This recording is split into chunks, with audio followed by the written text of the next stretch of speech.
Oigan, otra vez me siento Rosalinda, pero ahora es un contexto diferente. Itzel Berenice Márquez Aguilar, bienvenida, Itzel. Itzel Berenice Márquez Aguilar es licenciada en Mercadotecnia, Ciencias Sociales y Técnica Profesional en la enseñanza de la danza regional mexicana. Actualmente cursa la maestría en Ciencias de la Educación. Es emprendedora y promotora cultural originaria de Acapulco, Guerrero. Impulsa el proyecto integral MADI, que significa Modelo de Arte y Desarrollo Integral, orientado a fortalecer la identidad mexicana y la economía local bajo un enfoque circular, a través de las marcas registradas Betro Vivo, de mis abuelos, Acafruit, Tisana Experiencias y Café Experiencias. Promueve el arte y la cultura como medios para que los jóvenes reconozcan sus habilidades, aptitudes y formas de aprendizaje. Un aplauso, por favor, para Itzel Berenice. Gracias, Itzel. Adelante. Agradezco al comité organizador de este segundo coloquio por la oportunidad de poder participar. La ponencia que les voy a compartir técnicamente es el resultado del trabajo que obtuve con alumnos de educación de nivel medio superior de Baja California Sur. La adolescencia es una etapa de búsqueda. Es el momento en que los jóvenes intentan responder quiénes son, hacia dónde van, a dónde pertenecen y qué papel tienen en su entorno. En ese proceso, el arte y la cultura no solo sirven para expresarse, sino también para reconocerse. En contextos de Baja California y Baja California Sur, donde la población juvenil proviene en gran parte de familias con ascendencia cultural distinta al estado que habitan, se generan nuevos desafíos para el sentido de pertenencia. Estos jóvenes carecen entre la tradición heredada de los lugares de origen y la dinámica cultural de una organización que regula constantemente el cambio y produce de esta manera una identidad híbrida y en algunos casos desfragmentada. En este marco, la danza folclórica puede convertirse en un recurso pedagógico poderoso. No se trata únicamente de enseñar pasos o coreografías, sino se usa el cuerpo, la música, la materia como lenguaje que comunica valores, historia y emoción. Además, en este sentido, se vuelve un acto educativo social que ayuda a los adolescentes a reconocerse dentro de una comunidad diversa y en proceso de reconstrucción. Ahora bien, la propuesta se sustenta en la teoría de las inteligencias múltiples de Howard Gardner, que en 1983 sostuvo que la inteligencia no es una capacidad única, sino un conjunto de habilidades que manifiestan distintas formas, ya sea lingüística, lógico-matemática, musical, kinestésico-corporal, espacial, interpersonal e intrapersonal. En este sentido, el arte es una vía privilegiada para activar y entrelazar esas inteligencias. La danza folclórica, al involucrar movimiento, ritmo, coordinación y memoria, estimula la inteligencia kinestésico-corporal, pero al mismo tiempo favorece la interpersonal al fomentar la colaboración y la empatía entre compañeros. La música y el sentido estético, por su parte, despiertan la inteligencia musical y el espacio, integrando una experiencia de aprendizaje que trasciende las fronteras en el aula tradicional. A partir de estas bases, se implementó un proyecto de danza folclórica con estudiantes de nivel medio superior en el que participaron jóvenes de distintos estados, tales como Sinaloa, Guerrero, Veracruz, Sonora y Baja California Sur. El objetivo fue construir un espacio donde cada uno pudiera reconocer a través de sus movimientos, de la música y de las tradiciones del entorno sus propias habilidades. Durante las sesiones La danza se convirtió en un lenguaje común. Los estudiantes no solo aprendieron pasos o coreografías, sino que dialogaron sobre los significados culturales detrás de cada baile. Identificaron similitudes entre las fiestas de sus lugares de origen y las de su nuevo entorno, y descubrieron que las diferencias culturales pueden ser una fuente de unión y de aprendizaje.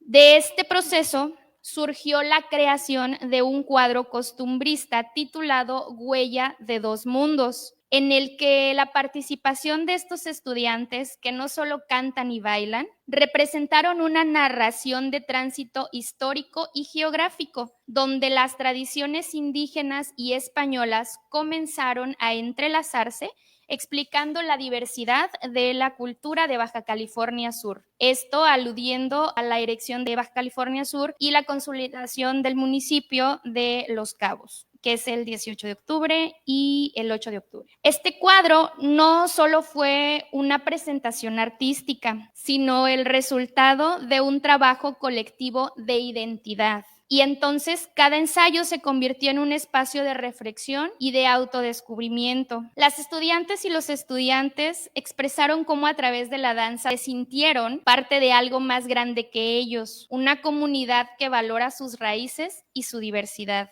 A continuación, compartiré fragmentos audiovisuales de este proceso donde se muestra el resultado de un trabajo colaborativo de los estudiantes que mediante el canto y la danza lograron representar la pluralidad cultural de nuestro país.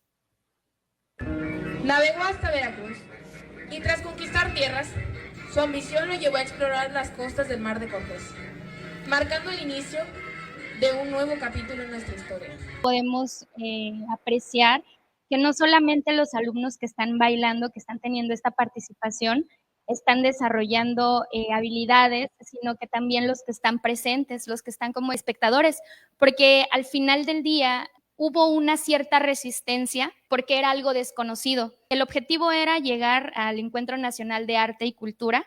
Se llegó hasta el nivel nacional, siendo ellos los representantes del Estado, pero solamente del ensamble musical, de los chicos que cantan y tocan. Finalmente se llegó al acuerdo con los mismos alumnos porque Cabo San Lucas, Baja California Sur, pero objetivamente Cabo San Lucas, está atravesando podría interpretarlo como discriminación, porque la parte que sostiene laboralmente al municipio no vive en condiciones dignas. Entonces se le da la preferencia al extranjero. Yo no podría decir sí por obvias razones, porque al final del día todos somos personas y merecemos un trato digno. Se llegó a esta conclusión, ellos pudieron abrir un poco más su panorama. Hay quienes todavía continúan desarrollando, buscan esta parte de participación cultural, y hay quienes definitivamente solo lo van a atesorar como una experiencia de su formación académica. Integrar la danza folclórica en los programas escolares no solo revitaliza las tradiciones, sino también contribuye al desarrollo de adolescentes más sensibles, críticos y conectados con su entorno. En conclusión, la danza folclórica objetivamente es un ícono de reconexión con la historia y la cultura. Gracias.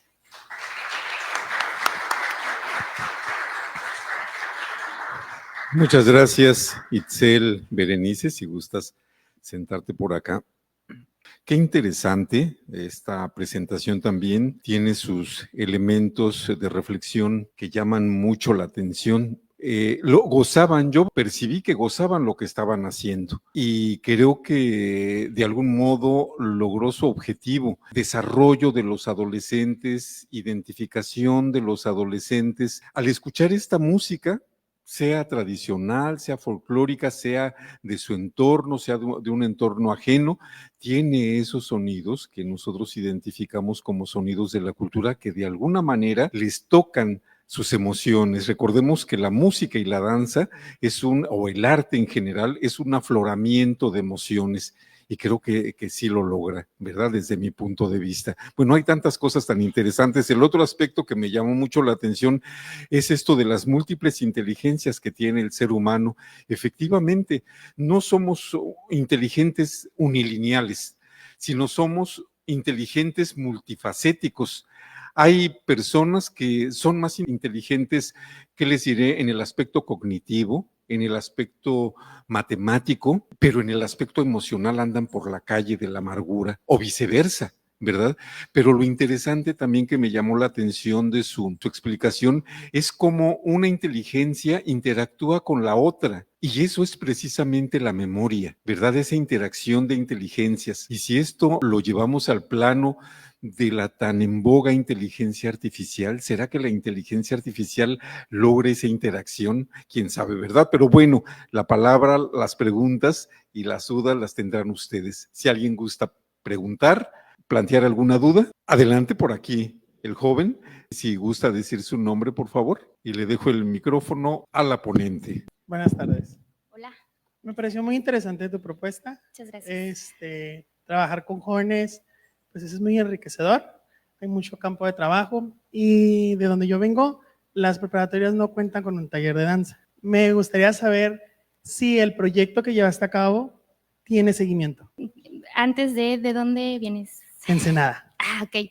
Mira, yo podría decir que sí, siempre y cuando mi objetivo sea visitar ciudades, municipios, y lo hago con todo el gusto porque es algo que yo disfruto. Sin embargo, la Secretaría de Educación Pública tiene una metodología de enseñanza en la que probablemente sí lo están solicitando, pero no de manera obligatoria. Entonces, nosotros como ciudadanos, a través de nuestro derecho, que es la democracia, podemos solicitar participativamente, activamente, que pueda incorporarse. Porque, bueno, no soy mamá, pero me imagino que aquí debe de haber madres y padres de familias que tienen a sus hijos de nivel media superior, nivel básico, que saben que este tipo de actividades, estos ejercicios funcionan y de igual manera, como ya se mencionó, enriquecen al alumno. Entonces, diría yo que de visita, yo la verdad amo México y donde voy o el municipio que yo visito, busco siempre sumar desde esta perspectiva, independientemente que yo pueda estar 1 año, 2 años, 6 meses. ¿Por qué? Porque para mí es muy importante. Probablemente porque dentro de mi formación, desde el kinder, tengo memoria, participé activamente en concursos de declamación, de oratoria, entonces de esta manera sí hay como un interés muy personal. Muy enriquecedor comentario y yo creo que la respuesta sería que como ciudadanos ejerzamos nuestro derecho de democracia de poder solicitar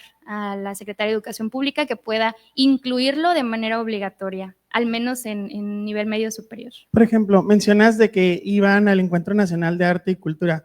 Era un encuentro del ENAC, ¿no? Sí. De los DGETIS, si no me equivoco. De las CETIS, CEBETIS, DGETIS, correcto. Igual, cuando estaba en la prepa, me tocó ir a participar en el Encuentro Nacional de Arte y Cultura en la modalidad de fotografía. Y, por ejemplo, aquí Tijuana hay un grupo, no sé si exista, los Xochipilli, también por parte del CEBETIS, pues iban muy fuertes a los encuentros y casi siempre se traían la presea. Pero, por ejemplo, era un taller que se implementó y llegó el maestro, lo dejó y el siguiente maestro le da continuidad al proyecto.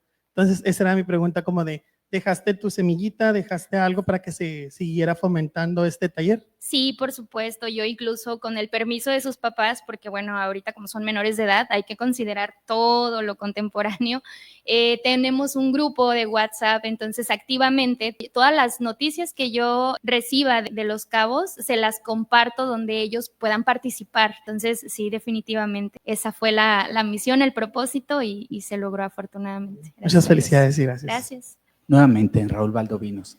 Más que una pregunta, no me puedo guardar este comentario. Te felicito muchísimo. Gracias. Pocas veces se usa la danza folclórica como un agente, un medio para hacer llegar mensajes en particular, generar reflexión, interpelar al espectador. Normalmente la danza folclórica provoca el espíritu nacional, el nacionalismo, la algarabía mexicana, todo en sentido positivo. Es muy común predominante ese tipo de manifestaciones y pues no es usual este tipo de mensajes. como dijo el doctor Muratalla también, el arte, la danza llega directo al corazón, tanto tan directo que evita a veces el camino de la razón. Si tú le dices a los jóvenes, a los niños, vamos a hablar de las problemáticas sociales, no te van a escuchar desde que te escucharon hablar del título, pero si les pones esta letra maravillosa, nos quebra el corazón, ¿no? Nos llena de emoción y es más probable que recuerden esa problemática en voz de Amparo Ochoa que una ponencia por muy bien sustentada que esté. Muchas gracias por compartir. Muchas gracias. Buenas tardes, mi nombre es Yaraví. Mi pregunta es la siguiente, quisiera saber, mencionaba que los alumnos reconocían sus aptitudes, reconocían su historia, las problemáticas del municipio. Quisiera saber durante el tiempo de trabajo, ¿qué tanto lograron los alumnos reconocer en los ballets folclóricos, no solamente música, coreografía, sino reconocer muchas veces una invención del Estado, una selección del Estado y como lo mencionaban en la ponencia anterior, incluso a veces un robo de músicas o de danzas que son rituales y que se han puesto en escenarios. Hace poco se dio el caso de la danza del venado que se presentó en un programa de TV Azteca o Televisa, no recuerdo, y pues fue muy, muy criticado. Entonces, pues esa es la pregunta, ¿qué tanto reconocen los alumnos estas situaciones que se han dado en la conformación de los ballets folclóricos? Como tal, muchísimas gracias por el interés.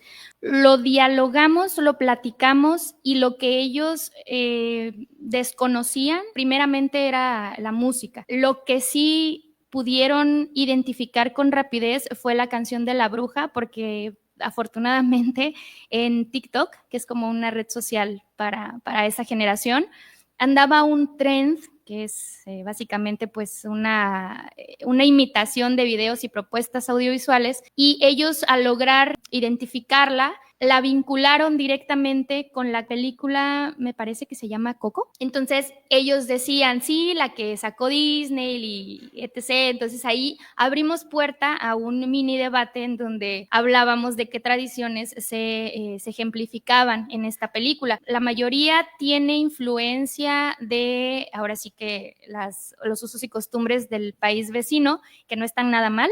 Sin embargo, sí se quedó como muy confusa esta parte de nosotros los mexicanos somos los dueños de estas canciones, quién las hizo o son covers que Disney pues está utilizando. No sé si eso responde objetivamente. Como es algo nuevo para ellos, no están más que interesados, como lo decía el compañero, no están familiarizados con estos temas, pero sí con la música y sí de pronto con estos usos y costumbres. Tengamos en cuenta que la educación viene desde casa. Entonces, si en casa no se nos habla de las fechas, de los autores, de las canciones, muy difícilmente el alumno en su entorno lo va a reconocer. Yo pienso que lo ideal es partir porque en casa tengamos como que esa convivencia o esa plática ocasional. Si vamos a ver redes sociales, bueno, a ver, ahí te va una de diversión, una de problemática social y otra que nos pueda interesar ahora sí que a toda la familia. Gracias.